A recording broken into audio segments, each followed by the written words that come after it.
All right. Guy. Welcome. It's a morning. Yeah, good morning is dead. So bad morning, everybody. Bad morning. No. Bad morning, everyone. Yeah. Just Matt and I have been trading for years. Matt's been trading even longer than I have. And let us tell you, we've been through this cycle.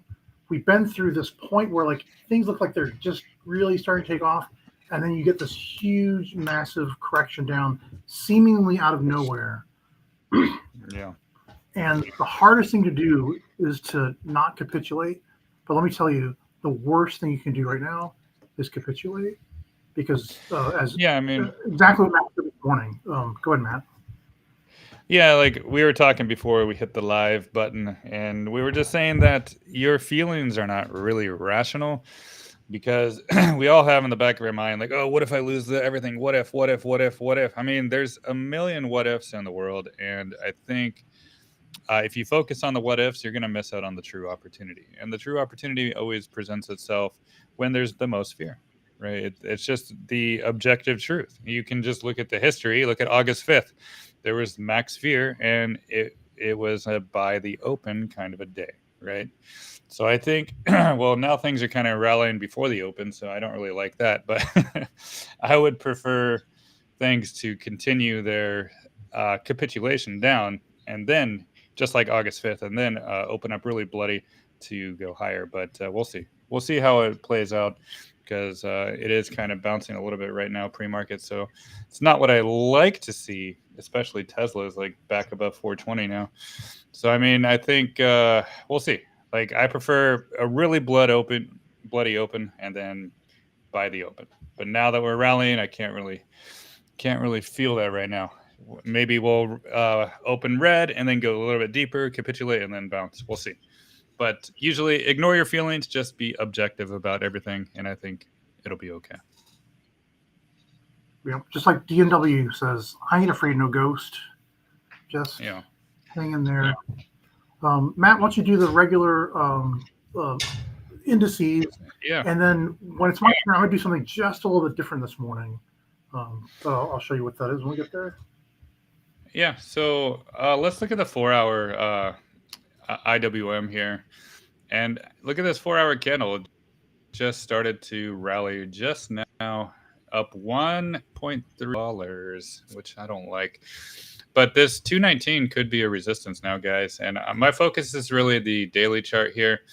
And the daily chart is kind of showing that it might be range bound for some time, right? It might just be stuck underneath the cloud, 223, and maybe around the 219, even possible down to the 212 again, right? So it just in this range because it lost some momentum here. So when it loses daily momentum, it might take a while to reclaim that. But the weekly chart here, it's still perfectly fine, and it still actually has the opportunity to close the week back above the baseline here at 220.84. So let's not get too negative here. Let's just focus on 1 week at a time. And the weekly candle close is today, and that's around so let's just focus on 220.84 for the IWM, and then maybe sideways for a while, possibly to maybe get closer to the cloud before trying to go higher. But this is not a bearish scenario, guys. This is objectively higher highs, higher lows, higher highs, higher low. And yes, this is still a higher low. So don't be bearish on IWM. This is still okay. And remember, QQQ. Word objectively, you have to be objective about it. It's all a bullish uptrend. Yeah. And here we go. QQ 514 was the close yesterday, 510 pre-market. And you know what? Objectively speaking, it's still at the near the 511.45 conversion line, and it has an opportunity to still close the week above it, which is actually really bullish for QQQ. So I cannot see this as a topping formation at all. Right now, it's just a back test of its very first weekly support zone, with many more support zones underneath it, starting at 504. Then on log scale, we got the 497, and so on and so forth. So bullish formation for QQQ. SPY, same situation. It is getting below this 585 pre-market. We can see that there is a support below, still a little bit lower than people would like, right? 559 is the baseline. That is kind of scary for a lot of people if price to get back down there, but we don't need to focus on that yet because the week is not over, and the weekly candle close goal is still closing above 585.38. It's done it ever since it broke out. So the trend is still your friend, and the week is not over. So this is why I say it has the potential to be the buy the open event. But now that Bitcoin's back at 95 and things are kind of rallying, we just need to be a little bit cautious because, again, like I said, I would prefer just keep bleeding pre-market and then capitulate at the open and then go higher, right? So I don't know if we'll get that or not now because things are going up pre-market, but still, the goal is 585.38. If it closes the week above it, then we are still in a trend of bullishness, right? So there we go. With that said, let's just start off with Tesla because I know people are focused on Tesla, about it crashing. But guess what? All that pre-market, when people woke up and saw their account, probably sold pre-market. This is why it's more of a retail volume than anything else. It's more, you got to ignore what happens pre-market because, Tesla is not bearish. It's not bearish at all. And it has the opportunity still to close above the 433 conversion line. And what I'm focused on really is the Bollinger Band right here on the chart. The Bollinger Band here on the weekly chart, your 428 is looking like it wants to be support still. And look at it, just rallied right back to the 428. You see how powerful this Bollinger Band has been? It's been support since it broke out on November 4th, right? Support, support, support, support, support, and still support. So you cannot think it's going to go lower and collapse until this 428 really breaks on a weekly candle close. During the week, it can go below, right? But the important thing is just continuing closing above. And if it continues to close above, guess what, guys? It's not going to collapse. And all it did really is just retest previous all-time highs this morning. And so if you sold pre-market, you're probably regretting it now because it's way back above levels. So this is something that is a super bullish chart. I just am waiting for a weekly candle close above this 458.33. And when that happens, then I think it's going to go really, really a lot higher to the 500s, to the 600s, and so on. So just one last step before I get bullish. And I was talking about this since last Friday on my weekly update video. If you guys haven't seen that, it's on my X and my YouTube on the Tesla and Palantir weekly update. And I talked about this, how it could be a resistance. And sure enough, it was, right? Even though it wicked all the way up to 4, it was a resistance. And that's why we always wait for weekly confirmations of weekly candle closes. Don't get all excited just because Wednesday it's at 480 or Tuesday it's at 470. Don't get excited until this candle closes to prove to us that it wants to go higher.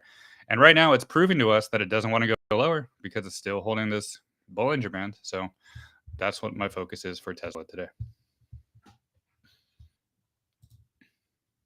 All right, tracker. That's great. I can't hear you. Is your microphone on? Yeah, I'm sorry. I keep accidentally clicking my mute button. All right. What did I want to tell you? Basically, if you just look at the same thing with Tesla, any chart really. Let's look at DXYZ because people are asking about DXYZ as well.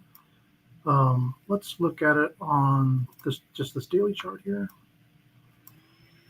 I want you to, really take to heart that it's in a clear uptrend, and you can identify where it started off low down right here and made higher highs, higher low, higher highs, higher low. This was especially scary right here.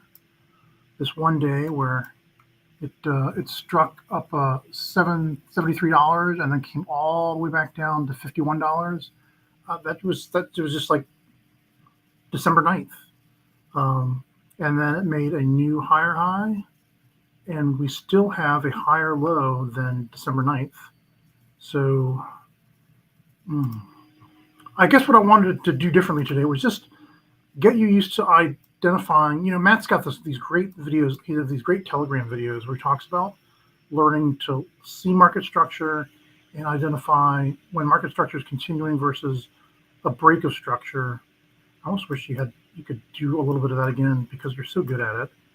But basically, just don't think that 2 days, like one bad day is awful, and then second day they kick you again while you're down to make sure that they really hammer in that fear. And they could even do it a third day in a row. But as long as they don't break the market structure, as long as they don't make a new lower low than 50.94, then it's still bullish. And many other indicators still, like if I go to the weekly on this MCDX plus, retail on the weekly is still, I'm sorry, it's so small. It's a 0% retail, 88% institutional buying, week over week over week. So, DXYZ, Tesla, MSTR, Coinbase, all of these are still very much bullish. Please don't capitulate. This is like the worst time to do it. Don't sell. And the other thing I wanted to do was make this a teachable moment about how this is why you want to always keep a cash reserve. You don't want to put all your money in the market all the time. You really ought to keep a strategic reserve of capital that you can deploy at any moment when something like this happens. And I swear to God, I preach this like month after month, quarter after quarter, and yet I myself still fall into the same trap where I get really bullish about something and then I spend all my money and then this happens. I'm like, oh, why didn't I follow my own advice and keep at least, 10%, just 10% of my capital out in cash for something like this to happen? And I swear, going to 2025, I'll not make that mistake ever again. And then other people will do even worse than that. They'll get really bullish about the market actually moving up higher, and they'll dip into, they'll margin, they'll pull margin, they'll borrow to buy into they're chasing the market action going up, and then now it's super extra hurts. And so I've been condoning like these 2x ETFs of Tesla, MicroStrategy, and Coin, and right now those 2x ones are hurting a lot. But if you just don't sell them, they don't expire. They're not like options, so you'll be made whole if you just continue to hold onto those 2x positions. Now is a really dangerous time to try to sell thinking that you can get lower. Maybe you will, maybe you won't. But I promise if you do just hold and maybe dollar cost average instead, you will come out whole again, or maybe even a little better if you've got the money to DCA dollar cost average and keep buying more now. And those are the two main points I wanted to make this morning. Yeah. I mean, it's all about putting things in perspective all the time, guys. And I try to do that all the time for my Patreon people too, because like immediately when things go down, they think the bull market is over. But this is just retail thinking, and it's not the reality. The reality is it's not even like hurt at all. There's no loss of support. Even with IWM, I just showed you, there's no loss of support. And with Bitcoin here, I'll do Bitcoin next. You can see I posted this on X this morning when it was at 92,000 or something down here. Right. I just said it's back testing this channel, right? This channel. And again, I've been showing this channel on here for a while. Right. I've been showing this channel here for a while, and just take off again here. And you can literally see that it's like these channels, these are ranges that they're in. Right. And this one was the top in March, then back down, almost back down to the bottom of this channel, but not quite. And now we're holding this new channel as support. So how can I assume we're going to go to 86,000, 84,000, 77,000, whatever the numbers I see out there in X, when it's still holding this channel? Like this channel was also a support back here in February 2022, right? And it was a resistance back here in July. This is the same channel, guys. See, go all the way down. Back in July or June of 2018, it was a resistance. So a previous resistance flipped to support, then a resistance again, now flipping back to support. So again, this is not a bearish chart. This is showing that the trend is still intact for Bitcoin, and the top of that channel is 134,000. So that means that's good news for MicroStrategy. That's good news for Coinbase. That's good news for a lot of things, right? And I actually bought some MSTU almost near $9 exactly this morning, pre-market, because I'm like, you know what, this is fine. I'm going to buy it before they announce this PPI, CI, whatever the heck those numbers or letters are. I don't know. But anyways, it's fine, right? Nothing is broken on this chart at all. And I still like Bitcoin. I still like everything. I still like ConL. I still like MSTR. And speaking of MSTR, I'll show that real quick. And let's see. Let's see if this chart is broken or not right here. Wait, let me just add something back here first. MSTR. So yeah, MSTR, what do we see happen this morning? Well, we go to the 4-hour chart here, and it just retested the GAN level, the blue, right? So we'll go back in, and these GAN levels are really important. And let me just expand and take off the fib here to show you that this structure, right, this 45-degree angle was a resistance and is wicking through it right now. And the week's not over yet either, right? It can still close back above as well, like the 330s or so. And as long as it maintains on top of this blue level of the GAN, I think this will be okay for a back test and continuation higher. And not only that, let me put back on the Ichimoku here.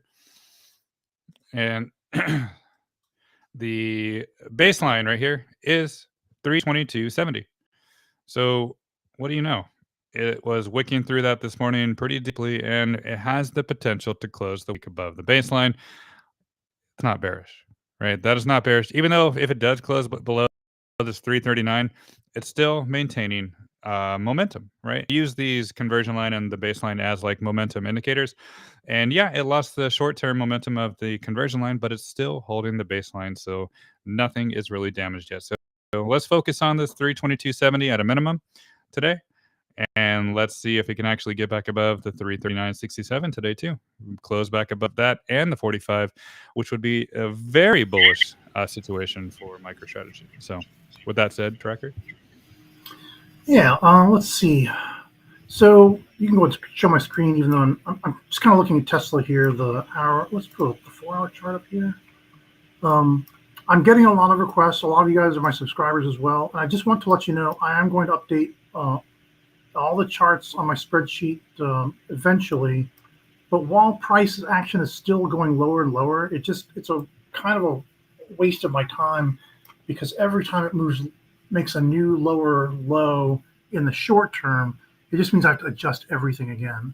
So I'm kind of just going to be watching and waiting for the bottom to reveal itself.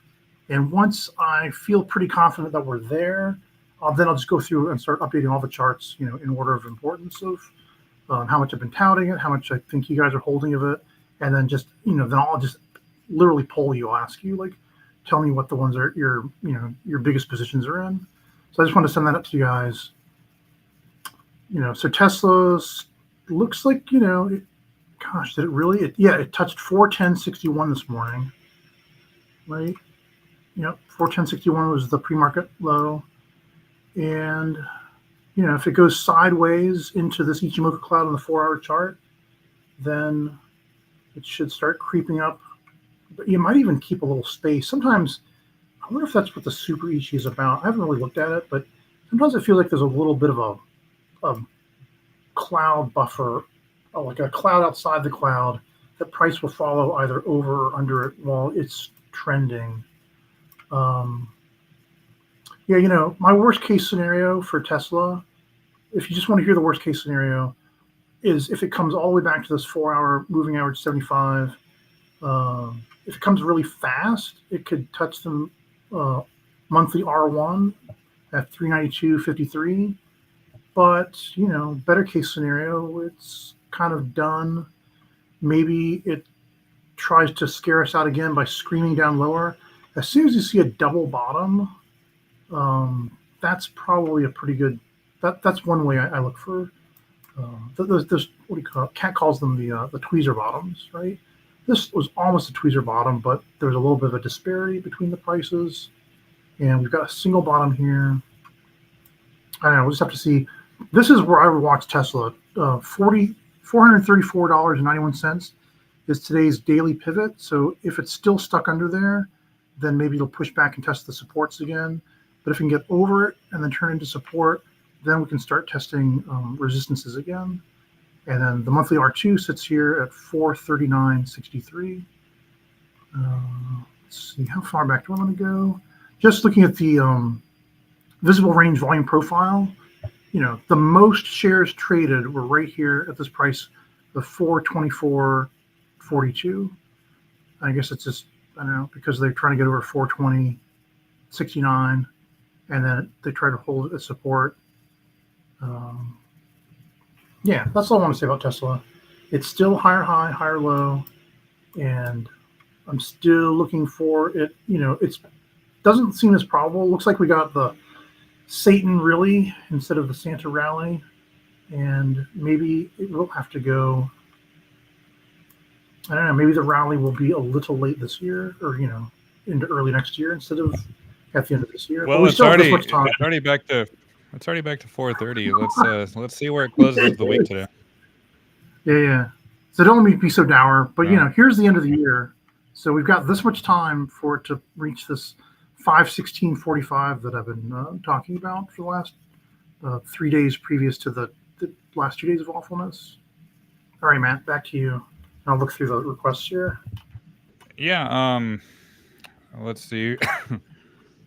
I'm seeing some. Yeah. Well, they got a DXYZ. I know if you want to pull that up real quick. Yeah, I've got it up right now. Yeah. Get rid of. Let's pull this to here. All right. Okay, I'm still up. Yeah, so the wave 3 I thought was here, and then wave 4 pullback, and it's just a wider flat of this wave 4. So we're still, the wave 4 is pretty much almost done. It just kind of like, it came up here, made a slightly higher high, fell over. It's still a higher low than what we got on December 9th. And let's see, if it builds from here, I just need to look at this one. Where are you? Sorry. Gosh. Let me just build from scratch. Here it is. If I simply take price action from right here on, let's do this one, here to there, and then this is R now R. No, it's still this one. It hasn't actually changed.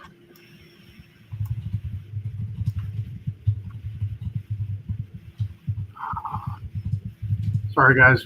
I succumb to the pressure just like you do. I get this really bad feeling of when the markets do this, I feel your pain. I'm so empathetic, and it hurts. It's kind of messed up right now.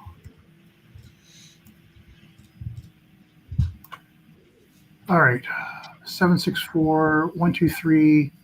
Back to the 618. So, my target should be the 2236 here now for 114.61. So I have to pull back in. Can't be quite so bullish right now with DXYZ. So again, this is just if the low that we've got now holds, then my target is 114.61.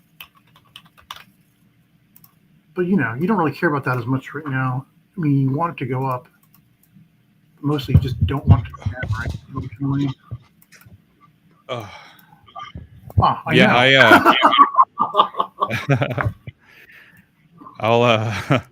I'll share my 4-hour chart today just because I'll be nice, since it is my last live stream for a week for you guys since I'm going on vacation, and I'll just show you what I've been showing my Patreon folks here about. I see Golden Parachute was talking about 61. And yeah, that was the range, right? And this is exactly why. Here's my 4-hour chart. You can see the 61 right up here, the blue level, the blue arc. That was your first support. And then it bounced the first time. But then I told my Patreon people that this 45-degree angle here was also a target of support. And sure enough, that was the target. So now I think we're in the support zone. And I think it has potential to hold, to recover, and get back towards around 79. So a special DXYZ edition for the public here, but I think this is fine. And if this angle holds, then there is no need to come back down to 44 right here. I think it really has potential to keep just building a base, since it was a very big resistance before for many times, and now I think it can hold. So let's see. So that kind of means support is around the $56, $55 zone. If that continues to hold, then no need to come back down here. But if it does break, then just maybe one last dip to retest this level before going higher. So it's not guaranteed to hold, just to let you know. But this whole zone, I'm just going to highlight it for you guys. This whole zone can be a demand zone. It can be a support zone. So do not be afraid of it. Yeah. And I just want to say, so stay on your chart. So my 123.6 fib extension that I just drew, it's at $75.34. If price can get over 75.34 again, then that's when I see it continue its journey to 114.61. It just has to get back over that point, the 123.6 fib extension, to continue on to the 223.6 fib extension, because we've already done the wave 4 bottom back to that $51.07 was the 618. Yeah. So all is not lost with DXYZ. Support is still holding just fine currently, with even more support below. So with that said, yeah, I see some minor requests here, so I'll do some CLSK. Yeah, sorry, I get so emotional, guys, sometimes, because it's not that I'm an emotional trader. I mean, I am still a little bit. I still have some demons in my, to fight in my closet, but I really want to see you guys do well. And when I know that you're hurting, I hurt too. That's all I want to say about that. Yeah, me too. I want people to succeed and not succumb to their emotions about feeling terrible, when actually you should feel the opposite, or do the opposite. Like, do the opposite what you feel, right? I think trading is kind of like opposite day every day. Oh, I feel terrible. Oh, let me buy. Oh, I feel great. Let me sell. It's opposite day. So there we go. Sorry. What's that? Be like Matt and get excited over the red days, and ho hum over the green days. Yes, exactly. So here's CLSK, and the market symmetry is still beautiful, and it doesn't need to come back down to this angle, the 45. It could, but I think it would just be an amazing opportunity. So it's still just in a big support range, right? And again, support ranges for these particular stocks can be pretty wide, right? All the way from here, right? This can all be a demand zone right here, essentially, because we don't know how deep corrections can go sometimes. But this is still a bullish chart from at least the bottom too. Like you get higher highs, higher lows, higher high, and this is still a high low from here, right? So the trend is still your friend, and nothing is technically broke. And if we put on this Bollinger Band that I showed you yesterday, I think the goal still is to see if it can close above this 1159, this 20-week moving average right here. Let's see. I mean, crazier things have happened, but that's the goal. If it closes back above it, then I think nothing is damaged at all. If it closes below it, then just a little bit more caution, maybe more sideways, and gravitates towards the angle over time before it really wants to go higher. So it's still fine. Nothing to worry about. And with MARA here,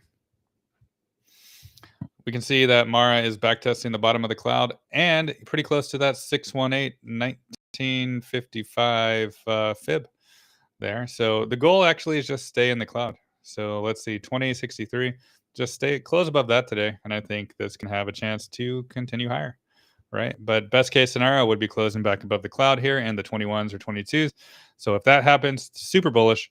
But if not, still okay, because all it is a breakout, getting rejected, and a back test going on of this support range. That's it.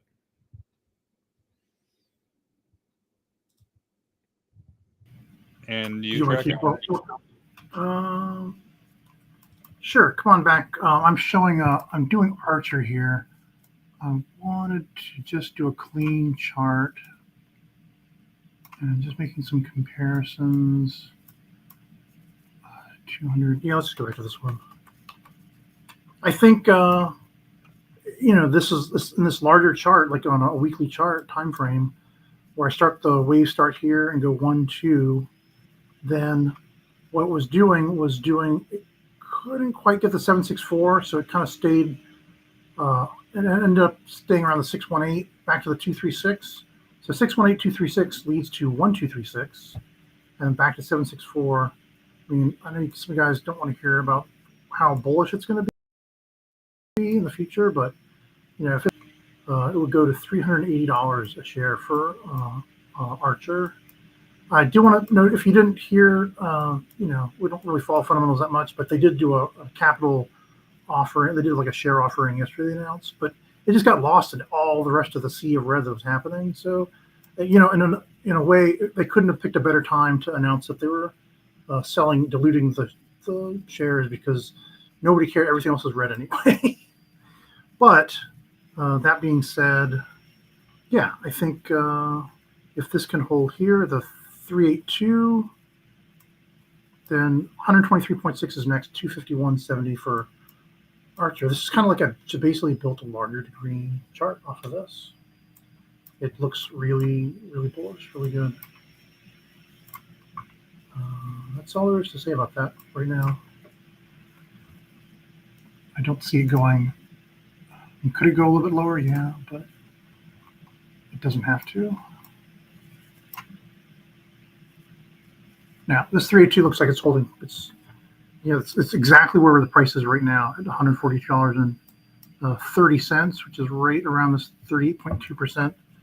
After it found support of 23.6, couldn't get over the 618, back to the 382. But I think it's basically heading. If this doesn't make a new lower low, then it's heading for the 1, 2, Yeah, you're doing the wrong. You're doing ARCH. It's supposed to be ACHR. Oh my God, I am. Look how bad. Yeah. Look how badly I'm doing. Oh, I'm so sorry, guys. Oh my God. Maybe I should take over the rest of the show. I thought this looked a little weird. ACHR. Yeah, the wave 4 is just a little deeper. But yeah, it's not broken. It's probably still going to 16 next. Just going to take a little bit longer to get there, that's all. Larger degree, 3, 4, and this is still just a little bit more 4, a little bit more 4. Yeah, I'm still bullish on Archer. That's all I got to say about that. I have a position in it. And so do a whole bunch of other people that I asked to take a position when we were right down here at $6.54 to $7.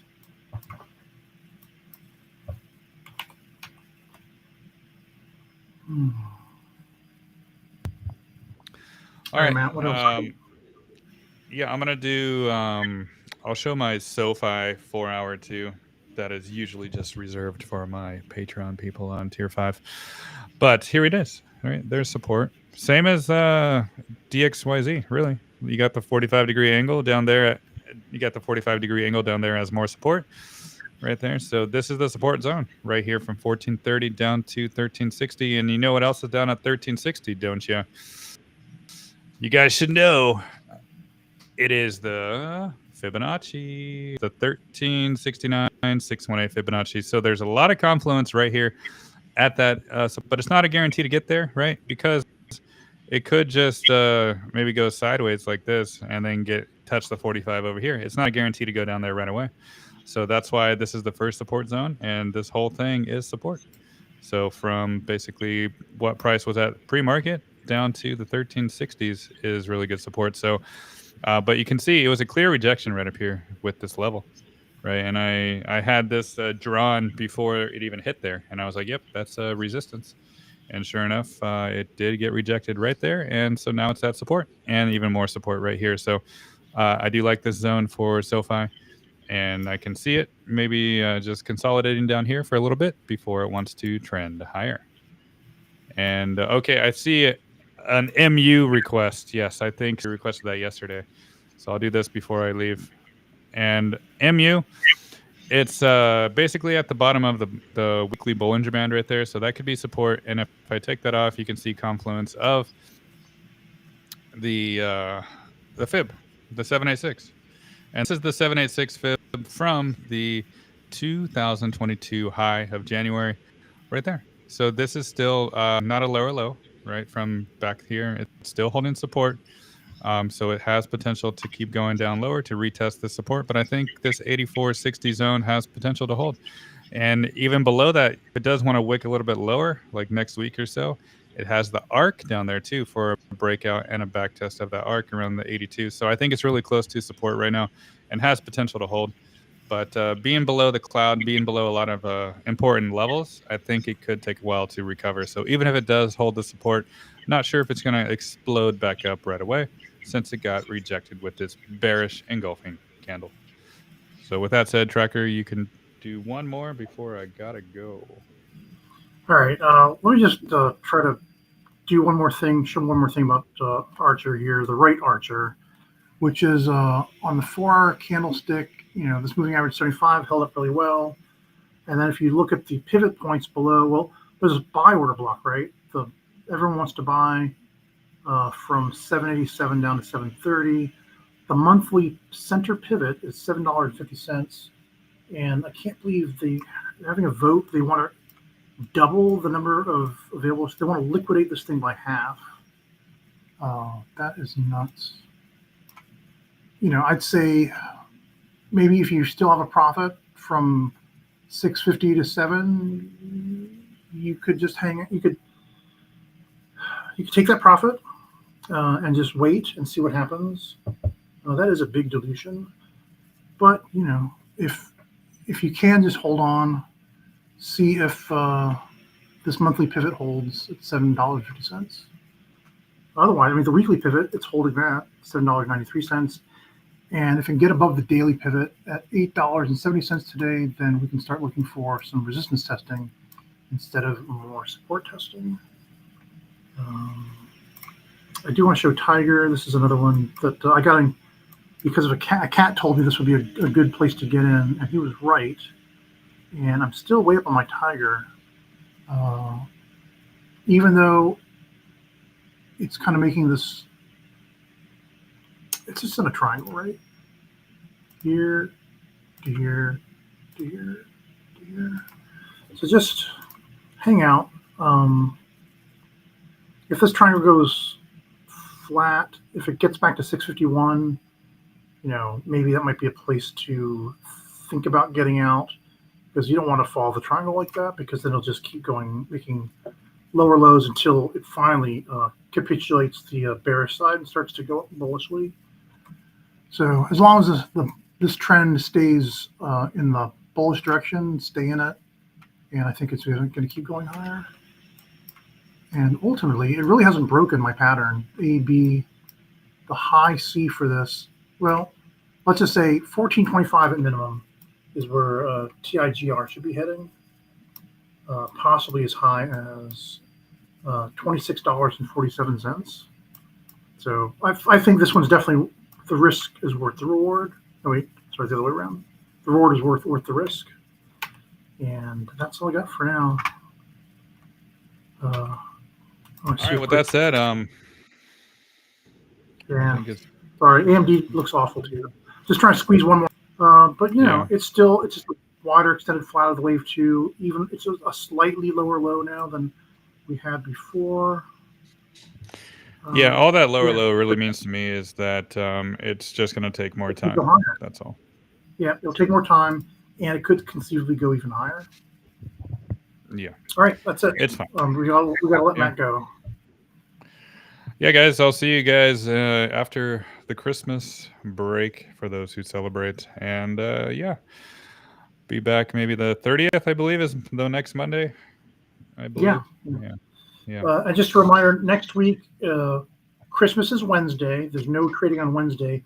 And Tuesday, the day before Christmas, is a half day of trading. It ends at 1 p.m. Eastern Standard Time. So a very short week next week. Just Monday. And volume should be light too. Very light, which means more volatility, right? Because when there aren't as many participants to smooth out the curves, things get very spiky. I would advise you to just be prepared to buy some dips, but otherwise maybe just stay out of the market next week. Yeah, just enjoy the holiday. Enjoy your holiday. We love you guys. We're here for you. Yeah. That's the whole reason why we're doing this. Because we want help as much as we can. Exactly. Yeah. Thank you guys, and we'll see you soon. Yeah. Happy